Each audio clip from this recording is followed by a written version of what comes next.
عطا فرمایا ہوگا۔ ہاں تم ظلم کر سکتے ہو، کرو، جس طرح کی عدالتوں میں ہو رہا، تمہارے ہاتھ ہے ظلم کرنا، وہ کرو۔ ہم مظلوم ہیں، تم ظالم ہو۔ اس وقت پاکستان کی 18 کروڑ کے قریب آبادی ہے، سوائے چند مٹھی بھر لوگوں کے 100 سے 150 کے قریب، باقی سب مظلوم ہیں، یہ ظالم ہے، ساری عوام مظلوم ہے۔ آپ کہیں گے کہ میرے اوپر تو کبھی ظلم نہیں ہوا، یہ بجلی کا طور طریقہ یہی ہوتا ہے جو انہوں نے ہمارے ساتھ رکھا ہوا ہے، بل اسی طرح ہوتے ہیں جس طرح انہوں نے ہمارے اوپر ظلم کر رکھا ہے۔ موبائل آپ کا، سم آپ کی، پیسہ آپ کا، 100 روپیہ ڈلوائیں 25 روپے یہ ظالم کاٹ رہے ہیں، یہ انصاف ہے؟ ان کے باپ کی کمائی سے ہم کارڈ ڈلواتے ہیں یا لوڈ کرواتے ہیں؟ ایک مزدور بندہ سارا دن مزدوری کرتا ہے، سارا دن کیا کرتا ہے؟ مزدوری کرتا ہے، 100 روپیہ ڈلوایا، 25 ان ظالموں کے منہ میں گئے، اور جو 75 بچے وہ بھی کس انداز سے کاٹے جا رہے ہیں آپ کے سامنے۔ میرے بھائی، اگر کوئی آج اسلامی حکمران آ جائے، اگر کوئی اسلامی، میں ایک دن غور و خوض کر رہا تھا اسلام کے مطابق، اور آج ہمارے ملک کو مالک نے کتنا مالا مال کیا ہے، تو یقین جانے اسلامی حکمران آ جائے، آپ کی بجلی فری ہو جائے، آپ کا گیس فری ہو جائے، ڈیزل فری ہو جائے، پیٹرول فری ہو جائے، جتنے بے روزگار ہیں ہر بندے کو 60-70 ہزار روپیہ ماہانہ بیت المال سے گھر میں وظیفہ ملنا شروع ہو جائے، تعلیم حاصل کرنے والے، قرآن و سنت پڑھنے والوں کو حکومت وقت کی طرف سے پیسے دیے جائیں، تب بھی آپ کے ملک کو کچھ نہیں ہوتا۔ یہ اسلامی حکمران کی ذمہ داری ہوتی، اپنی رعایا کو جتنا ہو سکے زیادہ سے زیادہ سہولیات دینا، زیادہ سے زیادہ۔ اور ہمارے خلفاء راشدین کے حکومتوں میں، ان کے خلیفہ وقت ہونے میں اس طرح کی مثالیں انہوں نے قائم کی ہیں۔ یہ کوئی میں گھر سے نہیں کہہ رہا جملہ، یہ اسلامی سلطنت کا قانون ہے۔ اسلامی سلطنت کا کیا ہے؟ نمبر 4، ملک کا اختلاف۔ جب ملک کا اختلاف ہو جائے تو بندہ ایک دوسرے کا وارث ہے، ذہن میں رہے۔ ملک کے اختلاف سے مراد یہ ہے کہ دونوں ملکوں کی فوج الگ الگ ہو، دونوں ملکوں کی فوج، اور وہ ایک دوسرے کے خون کو اپنے لیے حلال بھی سمجھتے ہیں۔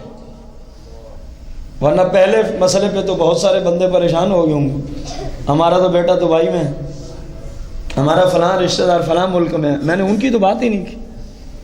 جب بات سمجھیں گے تو آپ کو سمجھ آئے گی، وہ تو وارث بنیں گے، وہ تو وارث ہے۔ وارث ایک ملک میں رہتا ہے، مورث دوسرے ملک میں رہتا ہے۔ وارث ایک ملک میں اور مورث ہے، اور یہ قانون جو ہے نا، وارث اور مورث کا ملک تبدیل ہو، یہ صرف کافروں کے حق میں ہے، مسلمان کے حق میں نہیں ہے، کیونکہ مسلمان جہاں مرضی رہے وہ دوسرے مسلمان کا خون کبھی حلال سمجھتا نہیں۔ بات سمجھ آ گئی ہے نا؟ شرط ہے نا بیچ میں، دو ملک الگ الگ ہوں، دونوں کی فوجیں، اور ادھر والے ادھر والوں کا خون اپنے لیے حلال سمجھتے ہوں، یہ مجھے ملے تو میں اس کو قتل کر دوں، اور ادھر والے ادھر والوں کا خون اپنے لیے کیا سمجھتے ہوں، یہ مجھے ملے تو میں اس کو قتل کر دوں۔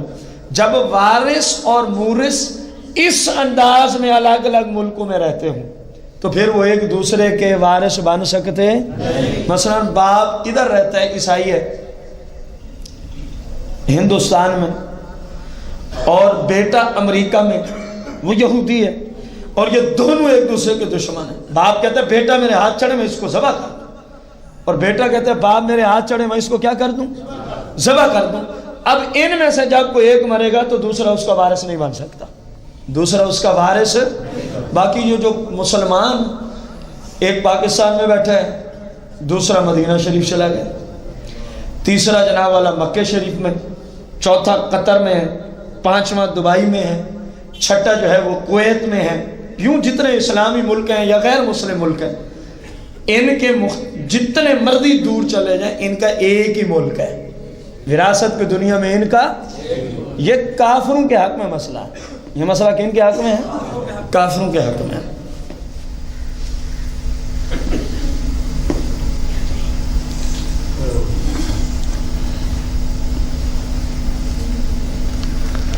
اب اسی طرح آخری مسئلہ ہے، جب کوئی شخص مرتد ہو جائے، کیا ہو جائے؟ مثلا مسلمان تھا اور اس نے بت کو سجدہ کر دیا، بت کو کیا کر دیا؟ مرتد ہو گیا۔ کیا ہو گیا؟ مسلمان تھا لیکن کہتا ہے قیامت سے ہمت کوئی چیز بھی نہیں ہے، خواہ مخواہ لوگوں نے ایسے ہی جو جملے لوگ اکثر بولتے ہیں، گیا اسلام سے خارج ہو گیا۔ اسلام سے کیا ہو گیا؟ یا کہتے ہیں اللہ وحدہ لا شریک نہیں ہے، اتنا بڑا نظام ہے، ایک بندہ ایک ذات کیسے چلا سکتی ہے؟ اتنا کہنے سے کیا ہو گیا؟ مرتد ہو گیا۔ اب مرتد کی جو وراثت ہے، مرتد کی جو ہم دیکھیں گے اس نے زمانہ اسلام میں کتنا کمایا تھا اور جب سے مرتد ہوا اب تک کتنا کمایا ہے، بات سمجھ آئی؟ مثلا 10 سال مسلمان رہا اور 20 سال مرتد، اب مر گیا، اب ہم دیکھیں گے کہ 10 سالوں کی اس کی کیا کمائی ہے، کتنی کمائی ہے، مثلا 10 لاکھ روپے، اور دیکھیں گے 20 سال جو مرتد رہا وہ کمائی کتنی ہے، مثلا 30 لاکھ روپے مثلا۔ اب جو اس کے مسلم ورثاء ہیں وہ صرف اس زمانے کی جائیداد کے وارث بن سکتے ہیں جب تک یہ خود کیا رہا تھا۔ یہ مرتد مرد کی بات ہو رہی ہے، عورت کا حکم مستثنا ہے۔ مرد مرتد ہو جائے تو اس کی وراثت سے مسلم کس وراثت سے حصہ پائے گا؟ جو اس نے مسلمان ہونے کے زمانے میں جمع کیا تھا، مثلا بت کو سجدہ کرنے سے پہلے جو اس نے مال جمع کیا تھا، اور جو بقایا ہوگا وہ کون لے گا؟ اگر اس کے بیٹوں میں سے بھی کوئی بت کو سجدہ کرنے والا ہو یا اللہ کو وحدہ لا شریک نہ سمجھتا ہو تو کیا اس مرتد کو دیا جائے گا؟ مرتد کا وارث مرتد بھی نہیں بن سکتا، جس طرح مرتد کا نکاح کسی مرتدہ سے نہیں ہو سکتا نا، اسی طرح مرتد جو اسلام میں آ کے کافر ہو جائے وہ مرتد ہے۔ پہلے مسلم تھا پھر اس نے کیا کر دیا؟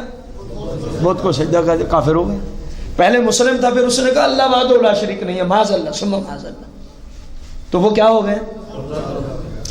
پہلے مسلم تھا اور عقیدہ رکھا رسول اللہ کے پاس جو علم غیب ہے یہ سرکار کا ذاتی ہے، مرتد ہو گئے، کافر ہو گئے۔ مسئلے کو پھر سنیں، پھر نہ باہر یہ فتویٰ ہو میری ذات پہ، انہوں نے کہا جو سرکار کے لیے علم غیب مانے وہ کافر ہے، جس طرح وہ لائٹنگ والا فتویٰ آ گیا میرے اوپر۔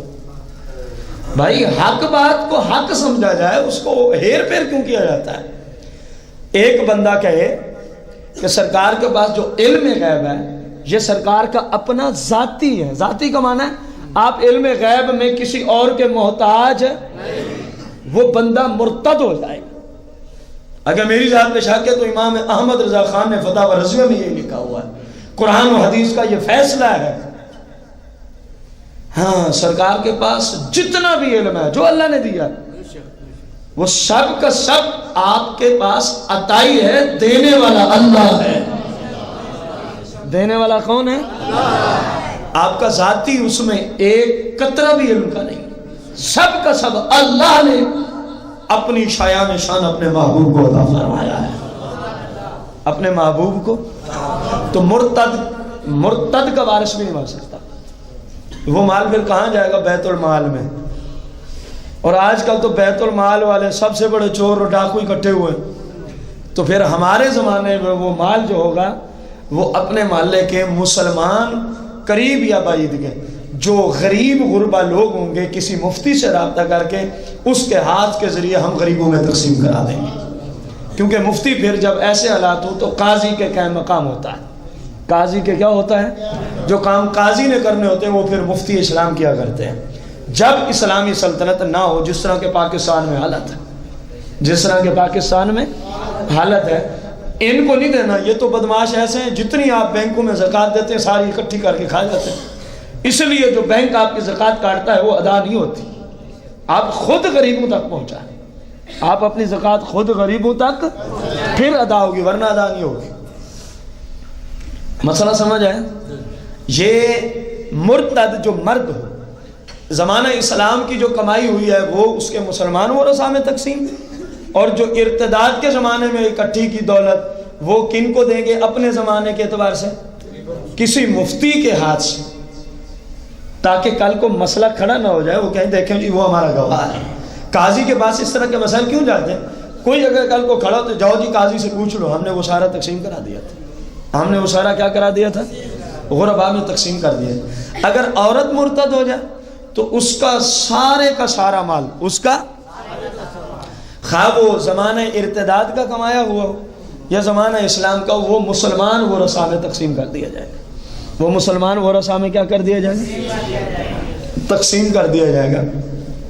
مالک کائنات سے دعا ہے جو ہم نے قرآن و حدیث کی روشنی میں مسائل عرض کیا آپ کو وراثت کی دنیا میں، اللہ کریم ہمیں انہی مسائل کو سمجھتے ہوئے زندگی بسر کرنے کی توفیق عظیمہ عطا فرمائے۔ انشاءاللہ اگلے اتوار کو بشرط صحت و زندگی وراثت کے مسائل قسط نمبر 7، قسط نمبر 7، اور اس میں ایک خاص مسئلہ ہوگا کہ جب قرض ہے 50 لاکھ اور ٹوٹل جائیداد ہے 20 لاکھ، تو اب کیسے قرض، ایک بندے کا 10 لاکھ ہے، ایک کا 5 ہے، ایک کا 7 ہے، ایک کا 15 ہے، اب کس کو کتنا دیں گے، کس کو کتنا دیں گے؟ اس کے سمجھنے کے لیے ضروری ہوگا آپ کے پاس کاغذ اور، ورنہ میں تو بیان کر ہی دوں گا، میں تو بیان کر ہی دوں گا۔ البتہ اگر آپ چاہتے ہیں کہ ہمیں اس کی سمجھ آ جائے تو اس کے لیے یہ چیز لازم ہوگی۔ مالک کریم مجھے آپ سب کو صحیح دین سیکھنے، آگے سکھانے کی توفیق عظیمہ عطا فرمائے۔ آمین بجاہ نبی الکریم علیہ الصلوۃ والتسلیم۔